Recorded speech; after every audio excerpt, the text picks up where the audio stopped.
రానున్న assembly elections, parliament ఎలక్షన్కి సంబంధించి ఎన్నికలు సక్రమంగా, సాఫీగా, ఎటువంటి అవాంఛనీయ సంఘటనలు జరగకుండా తీసుకునే చర్యల్లో భాగంగా మనకి సెంట్రల్ ఫోర్సెస్ మనకు వచ్చాయి కాబట్టి ఆ సెంట్రల్ ఫోర్సెస్ని ఉపయోగించి అన్ని ప్రాంతాలను మారి ఎటువంటి శాంతి భద్రత సమస్య లేకుండా ప్రతి ఒక్కరు కూడా ఓటు ఫ్రీగా వేసుకునే విధంగా చేసుకునే ఏర్పాట్లలో భాగంగా ఇది మార్చిపోతుంది.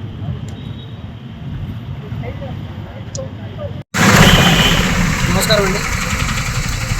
రాబోయే జనరల్ ఎలక్షన్ 2024 సందర్భంగా ప్రజలు ఎటువంటి భయభ్రాంతులకు గురి కాకుండా శాశ్వత వాతావరణంలో వారి ఓటుకు వినియోగించుకునే విధంగా వాళ్ళ ధైర్యం నింపడం కోసం ఈ సెంట్రల్ పోస్ట్తో ఈరోజు తాడేపల్లిగూడెంలో